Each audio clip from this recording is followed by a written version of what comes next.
Willkommen zu einer neuen Ausgabe der FAU News. Mensch gegen Maschine, das ewige Duell der zwei Giganten, geht in die nächste Runde am kommenden Donnerstag um 18 Uhr hier aus dem Experimentiertheater.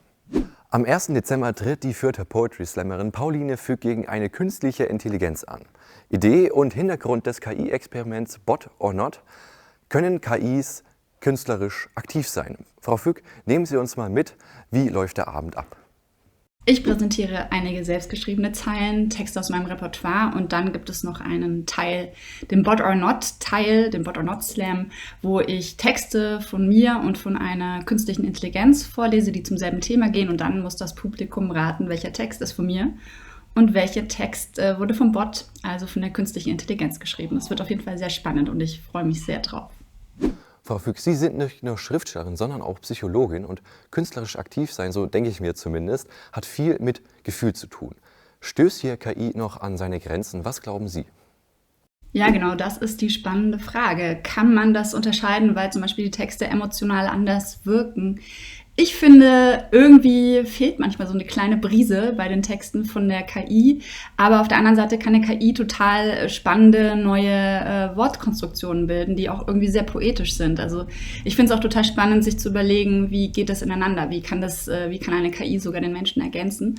Oder den Autor, die Autorin ergänzen. Und ich freue mich auf alle Fälle auf alle Diskussionen, die wir haben werden. Man kann auf jeden Fall auch Fragen stellen, wie ich arbeite mit diesen Bot-Texten, wie das so passiert, mit dem Programmierer zusammen, mit dem Michael Katzelberger, mit dem ich da zusammen arbeite. Und ich will auf jeden Fall ins Gespräch kommen und freue mich dann auch sehr auf alles, was dann in Diskussionen angebracht werden wird. Wie bei jedem anderen normalen Poetry Slam also auch, stimmt hier das Publikum ab und ist am Ende gefragt. Das Ganze wird von einem Filmteam begleitet und auch dokumentiert.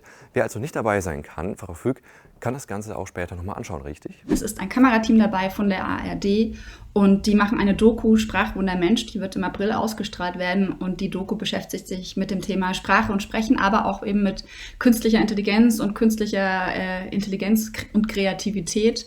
Und da kann man sich dann auf jeden Fall noch mal ein bisschen weiter informieren und kriegt auf jeden Fall einiges mit, auch wie die Lesung zum Beispiel war.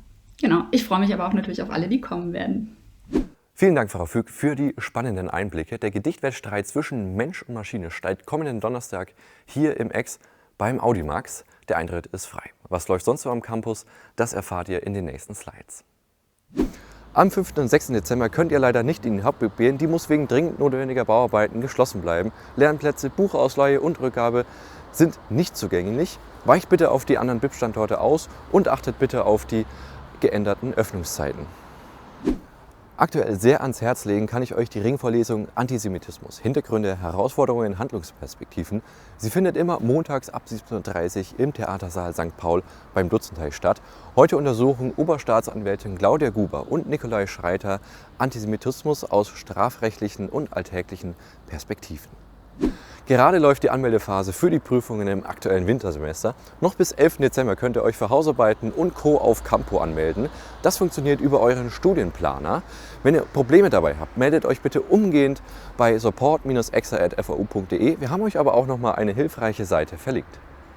Wir alle haben doch dieses eine Rezept, das uns durchs Studium bringt. Und wie wäre es, wenn die in einem Kochbuch vereint sind? Zum 100-jährigen Jubiläum will nämlich das Studentenwerk ein Kochbuch gestalten mit all euren Lieblingsrezepten. Bewerbt euch dazu mit dem Gericht unter diy-mensa@werkswelt.de.